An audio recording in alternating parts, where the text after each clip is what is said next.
Alors c'est un vaste sujet que cette thématique, mais est-ce qu'une tendance, une ambition ou une réalité, vous allez pouvoir nous éclairer. Mais avant ça, j'avais une petite question, elle est un peu en lien avec le icebreaker que nous avons fait tout à l'heure. Est-ce que vous faites du sport, messieurs ? Alors du sport, oui, bien sûr. Avant de venir ici ce matin, la première chose que j'ai faite, c'est d'aller sur mon vélo d'appartement. Alors c'est pas un vélo avec une selle, c'est un vélo avec un siège. C'est mieux parce que les selles pour la prostate, c'est pas terrible. Parce que ça fait des petites compressions quand on le fait souvent. Et donc je me suis installé, j'avais pas mal de travail à faire ce matin, donc j'ai passé mes mails, mes SMS, mes coups de fil dessus. Et j'ai fait 40 minutes. Alors, Superbe. il faut le faire tous les jours. Pourquoi ?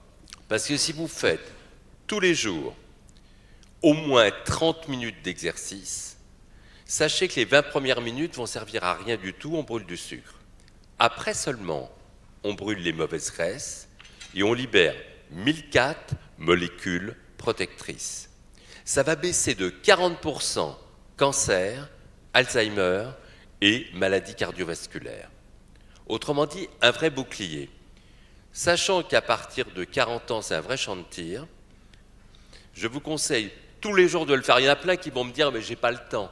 Vous savez, je suis très occupé. Je suis sûr que tous ici, vous passez au moins une demi-heure par jour, mail, SMS, coup de fil. Ben, passez-les sur un simple vélo d'appartement. Il y en a d'autres qui me disent « je fais du sport le week-end ». Je lui dis « vous lavez les dents que le week-end aussi, tant que vous y êtes ».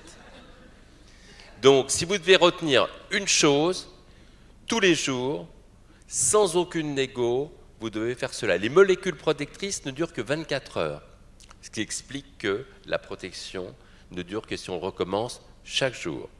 Faites cela, vous avez tous le temps et aucune circonstance atténuante. Très bien, merci Frédéric. Alors du coup, Frédéric Denis, Salman, ministre des Sports. c'est ça, on va proposer sa candidature. Alors, vous Denis ? Alors, je ne fais pas du sport tous les jours, j'espère que Frédéric me pardonnera. Auparavant, je faisais presque tous les jours. Et tous les jours, il y a quelques années. Et puis, peut-être que je me suis laissé déborder par un certain nombre de choses qui font que j'aurais pu, comme Frédéric l'a dit, faire des mails, des SMS en étant sur un vélo d'appartement. Nous avons une salle de sport ici, au siège du CNOSF, sauf qu'en bas, il n'y a pas de Wi-Fi. Alors, donc... c'est peut-être plus compliqué, je sais pas. Je trouve une excuse, hein, en fait. Je ne sais pas, peut-être qu'il y est. Donc, je fais quand même 3 à 4 fois par semaine. Je sais que c'est pas bien, c'est pas suffisant et qu'il faudrait faire régulièrement. Mais j'ai bien écouté, je ne savais pas tout ce que Frédéric vient de dire. Donc, je vais essayer d'être à la hauteur de ce que tu viens de dire. Oui, surtout que plus on avance en âge, plus c'est chaud, plus il faut se protéger. Bon, je suis déjà arrivé à Donc, 70, c'est pas mal. Non, c'est l'enfance. Très bien. Bon, mais maintenant, je vous propose de revenir un peu à la thématique de notre plateau. Et je vais commencer par une première question. Frédéric, quelle est votre définition de l'engagement, tout simplement ? Alors, l'engagement, il y a plusieurs niveaux. Bien sûr, on pense à l'engagement de ceux qui s'engagent dans l'armée, qui se marient, etc. Mais aussi, pour moi, un engagement par rapport à soi-même qui est important. C'est d'être fidèle par rapport à ses valeurs, de s'engager, justement, et d'être toujours à la fois sur ce centre de gravité, éviter de se disperser et d'être loin vraiment de ce qui est important. Souvent, la maladie naît quand il y a un décalage entre ce que les gens sont réellement et ce qu'ils font. Donc, il faut l'exprimer. Vous savez que dans le mot maladie, il y a mal à dire. Quand on n'arrive pas à dire ce qui ne va pas, le langage du corps, c'est la maladie. Donc, ce qui est important, c'est un engagement sur les valeurs qui sont les nôtres et de ne pas négocier, de foncer. Très bien. Et Denis, pour vous, alors ? Alors, moi, je distinguerais l'engagement personnel et l'engagement pour une cause. Pour tous ceux qui sont engagés dans le mouvement sportif, qui compte 3 millions de bénévoles quand même. Donc, il y a, au-delà de la notion de bénévolat, la notion de volontariat, tous ceux qui ont envie de servir une cause, et je pense que cette cause-là, la cause du sport, elle est aussi à mettre en parallèle avec d'autres causes comme l'humanitaire, comme l'environnement, comme la culture, tout ce qui fait que il y a une richesse qui s'exprime d'abord par ce que je crois important, c'est-à-dire la faculté des hommes et des femmes de se retrouver ensemble à un moment pour un projet partagé et pour faire avancer les idées que les uns et les autres ont envie de promouvoir. Vous êtes, vous, avec une association, Esprit de Service France, qui rassemble ceux qui ont envie de faire progresser le service dans notre pays. Donc c'est cette cause-là qui vous rassemble. Et pour moi, la cause est, je crois, la manifestation la plus importante de reconnaissance de l'engagement individuel. Moi, on me dit parfois, est-ce que vous avez envie de travailler sur un statut du bénévole? Je dis, mais pour moi, le meilleur statut du bénévole, c'est une meilleure reconnaissance de la cause pour laquelle il s'est engagé. Il n'y a pas mieux pour reconnaître son action que de pouvoir aider à la promotion de la cause pour laquelle il s'est engagé. Donc, je crois que la notion d'engagement ne peut pas être dissociée de la notion de cause pour laquelle l'engagement se fait. Et à partir de là, tout doit être fait pour mieux servir la cause en question. Très bien. Alors, Frédéric, vous évoquiez à demi-mot le mariage, qui n'est pas un gros mot, certes, mais qui, outre l'aspect valeur que vous avez cité, considère justement beaucoup plus un engagement mutuel. On est bien d'accord qu'on ne s'engage jamais seul. Oui, encore que ça évolue beaucoup, parce que maintenant il y a le PAX, il y a plein de variantes, et on est sur des engagements temporaires. Okay. Très bien, très bien. C'est super. Il va d'accord. Bon, alors, on peut quand même considérer qu'il y a une dimension collective, ça, nous sommes d'accord, Denis, dans l'engagement lié à la cause, et qu'il n'y a pas de dimension sociale dans le sport, s'il n'y a pas de dimension sociale sans engagement, en fait. Excusez-moi. Je crois qu'il y a une dimension humaine qui est incontestable, et dans l'humain, il y a forcément le partage qui doit permettre que tous ceux qui ont envie de s'engager, on ne peut pas s'engager tout seul, à un moment ça a des limites. Alors je ne sais pas si c'est exactement dans la notion de temporalité que vient d'indiquer Frédéric, mais c'est sûr aussi que si on a envie de s'engager, ça peut éventuellement conduire à une certaine forme d'usure. Et au moment où l'usure arrive, il faut aussi avoir la sagesse de ne pas continuer. Personne n'est obligé de s'engager lorsqu'il a adhéré à une cause et qu'il a envie de la servir. Et puis, à un moment, il faut forcément s'analyser soi-même et se dire, est-ce que la balance entre les aspects positifs et négatifs est suffisamment équilibrée pour que je continue? Parce qu'on ne peut apporter à la cause que si effectivement on sent que la balance est largement positive. Très bien, merci. Alors, du coup, si on creuse un peu sur cette notion d'engagement, mais dans vos domaines respectifs, et notamment dans le domaine de la santé. Moi, j'ai un engagement dans le domaine de la santé double. D'une part, je suis directeur scientifique de la fondation de recherche sur le rat taupe nu. Alors, qu'est-ce que c'est que le rat taupe nu? C'est une petite souris qui vit en Afrique de l'Est et qui vit 30 ans, alors que d'habitude, une souris vit 2 ans en bonne santé. C'est comme si nous, humains, on vivait 600 ans en bonne santé. Jamais de cancer, Alzheimer ou maladie cardiovasculaire. Quand on lui implante des tumeurs cancéreuses, cette petite souris les rejette tout de suite. Au bout de 30 ans, à l'autopsie, il n'y a rien, tout est neuf. Cette petite souris tient la clé des maladies qui nous feront tous disparaître un jour. Et je me suis engagé avec mes collègues à rechercher ce mécanisme qui en même temps maîtrise les 3 maladies les plus destructrices. Donc c'est un engagement très profond. On est tous en plus, c'est mes collègues des hôpitaux, bénévoles dans cette fondation. On a réussi à créer une animalerie à l'École nationale vétérinaire et grâce à des dons, on espère cette année ouvrir notre laboratoire à l'hôpital Necker. Donc ça, c'est formidable parce que ça montre que la recherche va faire des bonds en avant spectaculaires dans les années à venir, quelque chose d'étonnant, à couper le souffle. Mais maintenant, pour nous, le problème, c'est qu'on tienne le temps que les secours arrivent. Et ça, c'est très important. Autrement dit, la partie va être... on est vraiment très près en médecine de faire des progrès considérables. Au XXe siècle, on soigne avec des médicaments. Au XXIe, on va nous soigner avec nos propres cellules aussi. Dans le cas des cancers, l'immunothérapie en ce moment fait des bons spectaculaires. Donc, tout ça, ça arrive, mais doucement. Les cellules souches aussi. Et donc, la prévention, sur laquelle je travaille énormément, à la fois à l'hôpital, puisque je travaille à l'hôpital européen Georges Pompidou et je m'occupe de médecine préventive, de check-up préventif là-bas, et en même temps en entreprise, puisque en entreprise, c'est un endroit clé pour apprendre la prévention, justement. Et il y a des programmes qui ont démarré de façon incroyable aux États-Unis, que je conduis en Europe. En 2 mots, tout a démarré en 2009, grâce à la découverte des télomères. Qu'est-ce que c'est que les télomères? C'est des petits manchons qu'on a au bout de nos chromosomes. Plus ils sont longs, plus on vit longtemps en bonne santé. Plus ils sont courts, plus on meurt rapidement de cancer et maladies cardiovasculaires. Autrement dit, si je vous fais une prise de sang ce matin, pour avoir la longueur de votre télomère, je n'aurai pas votre âge chronologique, mais votre âge biologique, le temps qui reste à vivre. C'est très sérieux puisqu'il y a quand même eu 3 Nobel là-dessus.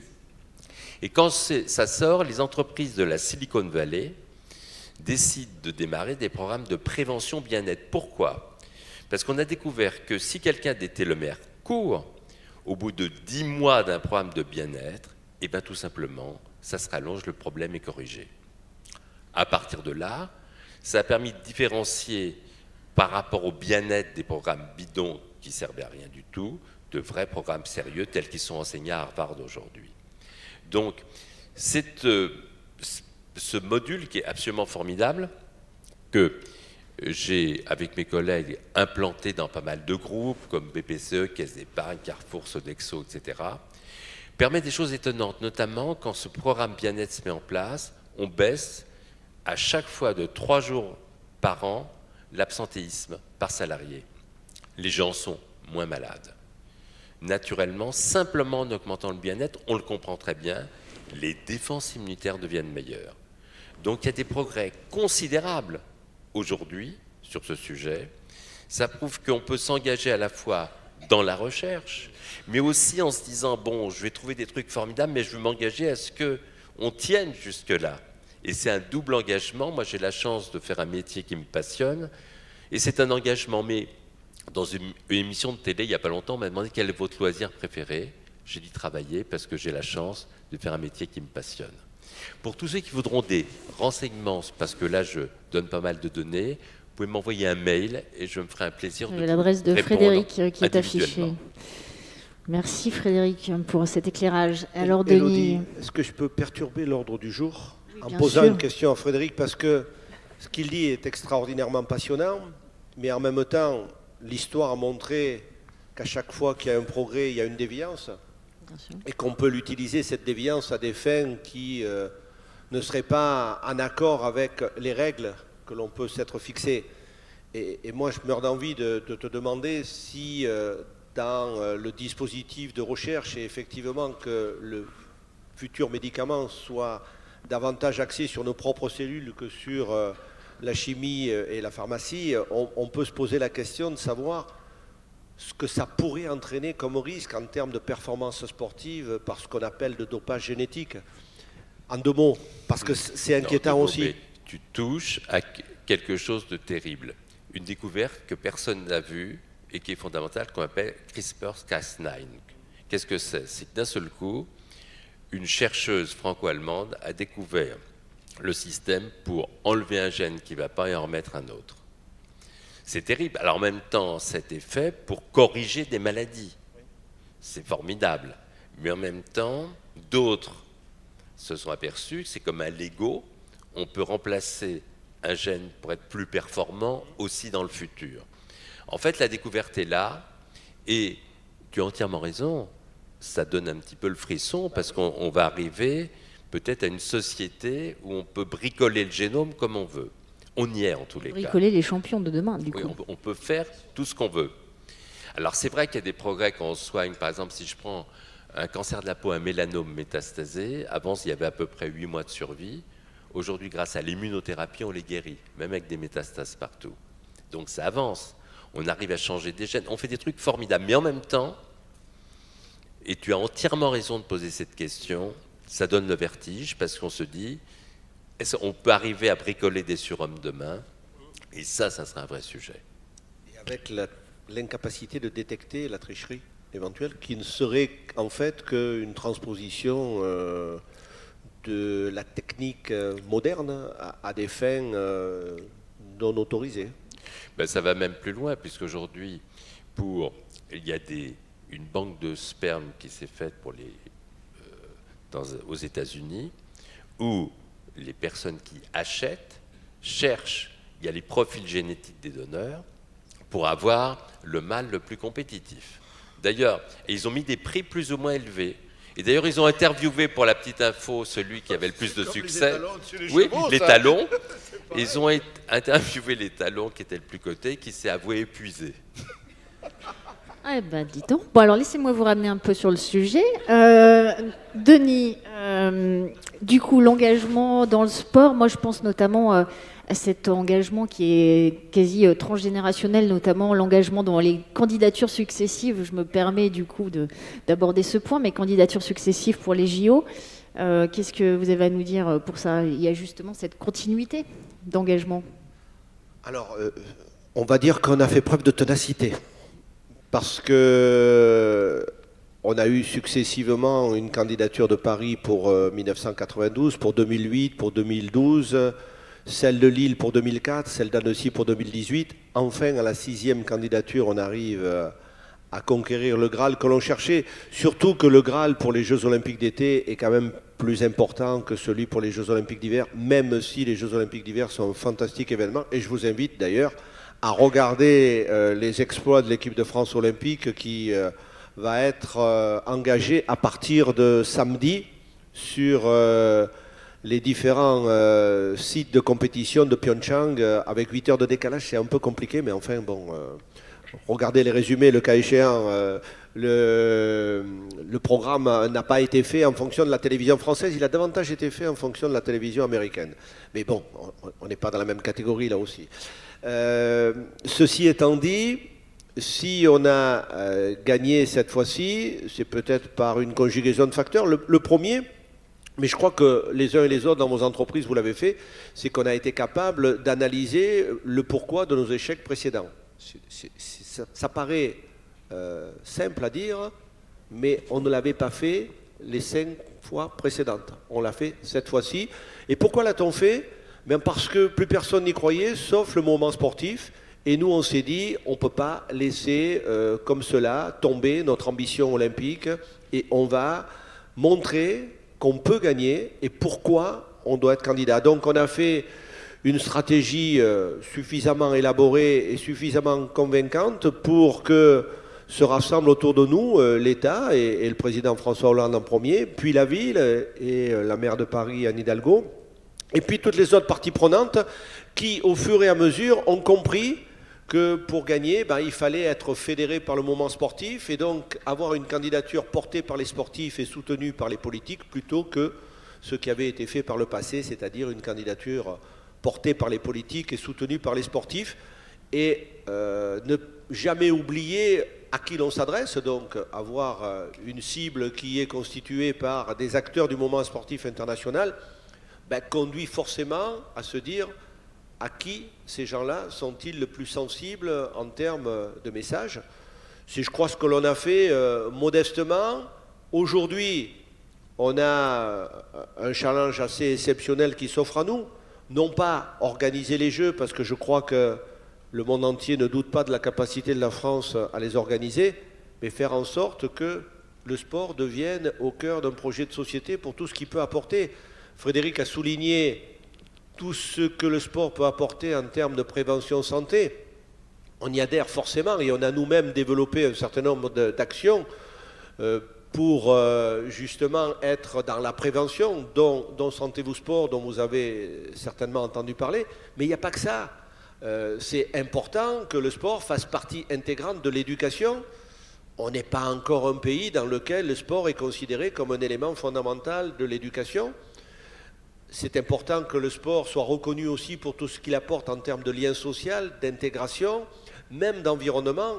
Et donc tout ça fait que tous nos décideurs, qu'ils soient politiques, économiques ou médiatiques, doivent un peu transformer le logiciel qui est le leur pour intégrer davantage le mot sport en termes de qu'est-ce qu'on va faire plus tard, quel est le projet que nous avons. Si le sport peut en faire partie, on aura quelque part contribué à un progrès de la société en ayant obtenu l'organisation des Jeux Olympiques et Paralympiques en 2024, parce que les Jeux sont un fantastique vecteur d'accélération et c'est comme cela qu'il faut les considérer en premier. Super, merci. Donc on voit bien sur vos recommandations respectives cette importance donc de mettre le sport au cœur de nos vies, que ça soit le matin ou que ça soit dans des activités et dans la cité, si je puis dire. Est-ce que vous auriez d'autres recommandations à nous faire, messieurs, pour être plus efficace concrètement, puisque là on parle de l'engagement, on parle du service à travers l'engagement. Est-ce que vous avez d'autres points? Et moi je pense notamment à un petit sujet, c'est celui-ci. Est-ce que vous auriez quelque chose à nous dire, Frédéric, notamment sur ce joli fil à la patte? Ça c'est terrible, parce que plus vous utilisez vos smartphones, moins vous êtes créatif. Et ça, c'est un vrai problème. C'est-à-dire qu'à un moment donné, le plus terrible, c'est quand on voit des gens au restaurant qui sont sur leur smartphone. Ça sonne, ils bondissent, c'est comme si la personne en face est moins importante. Elle compte pour du beurre. C'est horrible. C'est horrible parce que c'est nier l'autre. Vous observez dans des restos, on voit des gens tous sur leur téléphone. Et pourquoi ils viennent, qu'ils restent chez eux? Aucun intérêt. En plus, même en vacances, les gens continuent. Et maintenant, on dispose de pas mal d'études qui montrent clairement que ça baisse la créativité, l'imagination, et petit à petit, ça fait des gens de moins en moins performants. Donc, la force aujourd'hui, c'est de l'éteindre, tout simplement, quand on a besoin d'être réellement avec quelqu'un, ou on n'y va pas, ou d'être avec soi-même pour réfléchir, pour créer. C'est comme si vous étiez valet de pied et à tout moment on peut vous sonner. Vous êtes esclave 24/24, mais c'est n'importe quoi. N'importe qui peut vous sonner, un bip, un truc, ça y est. Monsieur Désir. Non mais c'est complètement faux cette histoire. Et on commence à voir les résultats par un avachissement intellectuel progressif. Déjà en vacances, ça s'affaiblit. Vous savez qu'en 3 semaines de vacances, on perd 20 points de quotient intellectuel. La retraite, alors là, c'est simple, quand un homme ou une femme part en retraite, dans les 5 ans, on a observé qu'il y a 300% de mortalité en plus. Et c'est intéressant parce qu'il y a eu 3 groupes. Un premier groupe, c'est le retraité avachi devant la télé à manger des gâteaux. Le deuxième, c'est celui qui dit « Oh là, depuis que je suis en retraite, j'ai plus où donner de la tête, c'est terrible ». Le bridge, le golf, les petits-enfants, l'association des petits chevaux, des jetons de présence, je ne sais plus où donner de la tête, c'est pire qu'avant. Et le troisième, il bosse pour de vrai. Dans le groupe 1 et 2, la mortalité est la même. Parce que dans le groupe 2, le cerveau reconnaît cela comme une activité bidon. Il n'est pas dupe et ça ne marche pas. Et on sait maintenant, j'en parlais avec un de mes amis qui a d'ailleurs eu le Nobel d'immunologie, mais l'explication est simple, dans les groupes 1 et 2, le système immunitaire, comme les lymphocytes N créateurs de tumeurs, s'effondre, et c'est pour ça que dans les 5 ans, toutes ces maladies explosent. Alzheimer chez l'homme, on a fait une découverte récente, point commun, retraite précoce. Autrement dit, si quelqu'un prend sa retraite à 50, 55, 60, etc., tous les 5 ans, il y a 15% en plus. Et le point commun des hommes avec Alzheimer, c'est retraite précoce. Donc, les activités, le bridge, jouer aux cartes ou jouer à la balle en jouant au golf, ça ne marche pas. C'est des activités d'enfants, c'est ridicule. Donc, soit on travaille, soit on ne travaille pas. Et l'autre fois, j'avais un professeur de lycée qui me dit « Je suis en retraite, mais moi, je ne peux pas continuer. » Je lui dis « Écoutez, engagez-vous dans l'humanitaire et faites cela comme un vrai job. Il y a plein de pays. » C'était un professeur de français où rêverait d'apprendre le français. Allez-y. Et c'est vertueux. Parce que les gens qui s'engagent, qui donnent du sens à leur vie, eh bien ça fonctionne. Einstein disait la vie c'est comme la bicyclette. On arrête de pédaler, on tombe. C'est pour ça que l'engagement est une force essentielle. Merci. Frédéric Alors, Denis. Salman, non seulement il peut être ministre des Sports, mais il peut être Premier ministre parce que l'âge de la retraite, il le repousse à 75 ans, voire à 80. Donc, c'est Oui, nous faisons faire du vélo tous les fera un matins. tabac au niveau de toute la population. Hein. Alors, petite question qui va être un peu la question fil rouge de notre convention. Messieurs, qu'est-ce que l'esprit de service pour vous ? Alors, c'est une question à laquelle je pense que les uns et les autres, vous êtes plus à même que moi d'y répondre. Mais l'esprit de service, c'est d'abord se mettre à la place de celui qui attend quelque chose de votre part. Ce n'est pas si simple que ça à opérer, même si c'est facile à dire, et pouvoir lui rendre en quelque sorte ce qu'il attend de vous, en l'occurrence. Je pense que lorsqu'on est client d'une entreprise et qu'on va chercher un service, on a effectivement le droit d'attendre que ce service soit rendu. Et puis, lorsque l'on n'est pas forcément concerné par ce qu'une action peut générer, ce qui est le cas par exemple en matière sportive, eh bien, le service qui doit être rendu doit permettre de satisfaire la diversité des personnes qui viennent.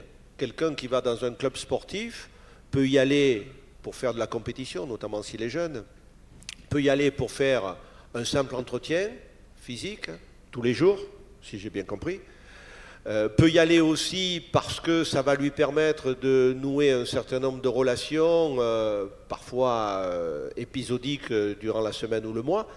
Et donc, quelque part, il faut que ce que l'on offre puisse correspondre à une pluralité, à une diversité. C'est une équation qui n'est pas toujours simple à résoudre, mais en tout cas, si on n'a pas en tête au départ qu'il faut se poser la question de savoir ce que le client ou l'adhérent ou le pratiquant ou le consommateur attend, eh bien effectivement, on pourra certainement passer à côté et ensuite avoir les explications d'une certaine forme de désaffection par rapport à ce que l'on était en droit d'attendre, parce que la désaffection, elle guette celui qui en fait commerce, et c'est le cas de la plupart d'entre vous en termes d'entrepreneurial, mais elle guette aussi celui qui attend d'avoir un rôle parce qu'il est dans un engagement associatif, et c'est exactement la même conséquence si l'on n'a pas fait attention à ce que le client, l'adhérent, le pratiquant, le consommateur attendait. Merci Denis. Frédéric. Pour moi, je dirais service 15% compris ou service non compris à l'appréciation de la clientèle. Je m'explique. Vous allez au restaurant, vous avez parfois le garçon qui vous sert avec le sourire, qui aime bien parler des plats, qui vous donne envie de prendre un dessert et ainsi de suite. Et celui qui, paf, rien à faire. La différence entre les deux, il y en a un qui est heureux dans ce qu'il fait et pas l'autre. Il y a une étude qui a été faite pour savoir qu'est-ce qui rend les gens heureux. Quand on est heureux, on fait un très bon service. Et alors donc on a pris 3000 personnes, on leur a mis un petit réveil qui sonnait de façon aléatoire dans la poche, sauf la nuit, ils devaient noter de 0 à 10 s'ils étaient heureux ou pas heureux. Au bout de 3 mois, on a récupéré les données. 5-6, c'était toujours les mêmes choses, la famille, les amis, les vacances, faire l'amour, etc. Et puis 9-10, toujours la même réponse, des gens passionnés par leur métier. Il y avait un boulanger fou de ses gâteaux, il y avait une fleuriste avec ses bouquets, il y avait un peintre, il y avait même une femme de chambre qui est dans un palace qui adorait bien ce sentiment de luxe en faisant la chambre. Des gens passionnés par leur métier, 9-10. On leur a fait une prise de sang, tous avaient des télomères très longs, donc une espérance de vie formidable. Et justement, dans le programme que je conduis de bien-être entreprise, un des sujets majeurs, c'est de donner du sens à ce que les gens font pour qu'ils soient heureux et en bonne santé. Quelqu'un qui n'a pas de sens à ce qu'il fait, eh bien ça va donner le service où on vous sert sans vous regarder, dans l'indifférence générale, comme si c'était un robot. Vous êtes malheureux, ce serveur-là est malheureux. Si on redonne du sens aux choses, ça change tout, et d'un seul coup, l'engagement, l'esprit de service prend tout son sens. Merci. Alors, ce que je vous propose maintenant, c'est d'interagir un petit peu avec la salle. Nous allons vous poser une question sur les plateformes. Alors, remunissez-vous de votre cher smartphone. Alors, la question doit s'afficher sur votre plateforme et elle est: quel est le niveau d'engagement de votre entreprise à favoriser une politique sport-santé, puisque nous avons dit, et nous avons vu avec ces messieurs que du coup, ça avait un intérêt dans l'efficacité. Est-ce que vous pouvez donc illustrer votre réponse avec des exemples concrets? Messieurs, nous commenterons ces résultats dès leur affichage. Avant de commenter le résultat, Élodie, je veux préciser à l'assistance qu'au cas où elle n'aurait pas eu accès à cette enquête, nous avons réalisé une enquête il y a 2 ans pour quantifier les bienfaits de la pratique sportive régulière et appropriée des collaborateurs sur la performance sociale et économique de l'entreprise. Donc elle est à votre disposition pour que vous fassiez les uns et les autres le pari d'encourager la pratique sportive des collaborateurs. Pas simplement, comme l'a dit Frédéric, pour la santé de chacun d'entre eux, mais aussi parce que l'entreprise pourra être plus performante en termes sociaux et économiques. Et je crois que c'est aussi intéressant pour chacune et chacun d'entre vous. Voilà. Alors, est-ce que déjà on peut afficher le résultat au moins sur l'échelle ?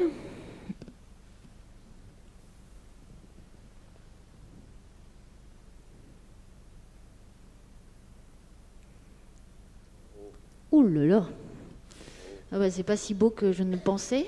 Et progrès à faire. Hein. Alors, Frédéric, qu'est-ce que ça vous inspire ? Vous qui, en plus, menez pas mal de projets en entreprise. Ça correspond, je vais dire, malheureusement, à la stricte réalité des choses. Et justement, dans les programmes bien-être entreprise, on travaille bien sûr sur l'axe nutrition, sur l'axe hygiène, sur l'axe du stress, parce que c'est très important de baisser le stress, surtout en France, parce que il faut savoir que les responsables sont pénalement responsables quand il y a des burn-out et des choses comme ça, donc, ou des suicides. Et l'activité physique, justement, baisse le stress. Mais ce qu'on fait, c'est qu'on l'apprivoise en douceur, parce qu'il faut montrer que ça peut se démocratiser. Je sais que, par exemple, je me souviens chez Sodexo, à Bruxelles, on a mis à l'entrée des tables plus larges que celle-ci, où on s'assoit tous autour de la table et on pédale pour recharger son smartphone ou son ordi.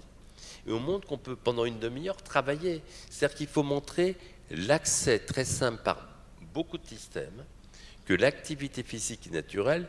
Il y a une application également qu'on a développée qui s'appelle WalkWith, qui permet à toute personne dans l'entreprise de chercher quelqu'un pour marcher avec elle à l'heure du déjeuner avec des trajets sympas. Autrement dit, et ça permet aussi de faire les réunions en marchant. Une réunion en marchant dure moitié moins de temps et 2 fois plus efficace. Avec simplement, on enregistre ce qu'on veut dire, on revient. Le cerveau est mieux oxygéné et plus performant. Donc, bouger, c'est pas seulement de donner un discours qui va culpabiliser les gens et qui ne vont pas le faire, c'est de montrer par des outils très simples en entreprise qu'on peut initier cet exercice pour qu'il devienne ensuite naturel. Très bien. Je crois aussi, Élodie, qu'il est nécessaire pour que les collaborateurs puissent être incités à pratiquer, qu'il y ait un message qui puisse les encourager et leur faciliter la pratique. Alors, pas toutes les entreprises peuvent installer des salles de sport ou des terrains d'entraînement pour la pratique des collaborateurs, mais elles peuvent aussi encourager à ce qu'ils aillent le faire en dehors de l'entreprise. Et lorsque l'entreprise a fait le pari de montrer qu'à travers le sport, il peut y avoir un épanouissement de chacun, eh bien, la mécanique se met en place et petit à petit, la pierre qui roule, la masse de la mousse, et fait en sorte que de plus en plus d'adeptes se déclarent. Et on a même des gens qui étaient réfractaires au sport, qui trouvent du plaisir, parce que sans plaisir, il n'y aura pas d'engagement, pour pouvoir le faire à leur tour et ainsi contribuer à un principe vertueux qui en plus va devenir, et ce n'est pas la peine qu'on insiste dessus, un enjeu de santé publique. Oui, c'est clair. Et vous qui avez justement initié, développé Sentez-vous Sport, vous pouvez nous raconter un peu cette aventure ? Et ses premiers résultats? C'est une aventure qui est née en 2010 avec Roselyne Bachelot, à l'époque ministre de la Santé et des Sports. C'est pour ça qu'on a appelé ça Sentez-vous Sport, mais avec santé au sens de la sensation. Et c'est effectivement à travers la sensation de plaisir, d'épanouissement, de réalisation individuelle que le sport peut apporter, que ce message doit être porté. Petit à petit, on est passé d'une célébration sur un week-end à une semaine pour aujourd'hui en arriver à une périodicité plus marquée. Par exemple, on va faire en 2018 la rentrée Sentez-vous Sport pour qu'il y ait une célébration et une sensibilisation à la fois à l'école, c'est le milieu naturel, à l'université, dans les entreprises, dans les clubs, avec peut-être aussi l'objectif que demain, il y ait une journée dans les prisons ou dans d'autres secteurs d'activité où le sport peut apporter quelque chose. Et si je parle des prisons, c'est parce qu'on a vu dernièrement des difficultés apparaître par rapport à la manière avec laquelle l'univers carcéral est géré. Et c'est sûr que faire du sport peut permettre d'assainir quelques climats qui parfois peuvent générer des tensions, alors qu'on peut s'affronter sur un terrain de sport en toute quiétude, en tout respect l'un de l'autre, et peut-être même régler des comptes, entre guillemets, qu'on réglera plus difficilement par ailleurs. Donc il y a beaucoup de choses qui font que le sport, c'est pas simplement de la compétition. Bon, je ne suis pas un auteur à succès comme Frédéric, mais j'avais fait un bouquin qui s'appelait « Le sport, c'est bien plus que du sport ». Ça veut tout dire en soi. Il n'y a pas que les jeux, il n'y a pas que la compétition. Il y a aussi tout ce que le sport en soi peut permettre d'apporter à un individu. Et ça, c'est important par rapport à tout le côté entrepreneurial. Super. Alors, est-ce que nous avons la possibilité maintenant d'afficher justement certains des exemples, enfin les exemples que vous nous avez livrés ? Cher public. Alors, est-ce que vous voyez Frédéric? Sinon, il y a un retour là, mais il est un peu loin. Donc, il y a l'organisation d'événements sportifs collectifs, donc les salles de sport en interne, aucune incitation, mais la mise à disposition d'une salle pas très pratique. Alors, je ne sais pas ce que c'est, mais on va les voir. Absence de possibilité de réaliser du sport dans l'entreprise, aucune incitation, mais la mise à disposition d'une salle. Pas d'incitation. Ah oui, donc là c'est l'aspect. C'est pas les initiatives. Là c'est plus justement les points négatifs autour de cette non-incitation. Alors il y a une politique. Moi je suis intéressée par. On a mis en place une politique RH, sport, santé, bien-être. Alors, avec quelques exemples, comme une politique. Donc, la politique, clairement, distributeur de produits diététiques. Oh, c'est pas mal, ça. Un menu santé et l'augmentation du stress. Étant un problème, il faut accumuler, informer. Ok, donc nécessité de s'investir. Alors, si on prend, je sais pas, est-ce qu'il y a un de ces exemples qui vous plaît plus particulièrement et que vous souhaitez commenter, messieurs ? Oui, je dirais que c'est encore une fois la réalité, et c'est pour cela qu'on a développé avec des développeurs formidables une application qui s'appelle Walk With, qui permet, quand vous avez envie de marcher dans l'entreprise à l'heure du déjeuner ou en allant au travail ou en repartant, de trouver quelqu'un qui va marcher avec vous, et vous allez trouver des itinéraires agréables. Ça marche très très bien parce qu'en fait la salle de sport, c'est comme les gens qui prennent un abonnement salle de sport, ils y vont 2 fois, ils n'y retournent plus. Donc, dans les programmes qu'on conduit, on a cherché des solutions simples qui fonctionnent et qui ne sont pas des usines à gaz où les gens réellement se mettent à marcher davantage. Et grâce à cette application GoWith, on a des résultats formidables. Ça fonctionne, les gens se mettent à bouger naturellement et aussi à échanger entre eux, parce que cet échange fait partie des ciments de l'entreprise. Il y a un petit clin d'œil sur la diététique. C'est vrai qu'aussi on travaille sur l'aspect nutrition, parce que si vous avez un repas mal foutu, gras, lourd, sucré, vous sortez de table, vous avez le nez qui transpire, les tempes qui battent, vous sentez que vous allez mourir, vous allez manger de la crasse et un déluge calorique, vous allez être fatigué toute la journée. Donc, on apprend aussi au niveau des restaurants d'entreprise à mieux s'alimenter de façon très simple, incitative, parce que les gens qui se nourrissent mieux ont une bien meilleure énergie dans la journée. Denis, est-ce qu'il y a un exemple, vous, que vous souhaitiez commenter? Bon, on voit qu'il y a des initiatives, elles sont peu nombreuses, donc il y a des tentatives, des expériences, mais on sent bien qu'il va falloir peut-être développer une épine dorsale, une structure, une démarche qui soit un peu plus engagée, justement, et pour que ça puisse perdurer et de l'effet dans le temps.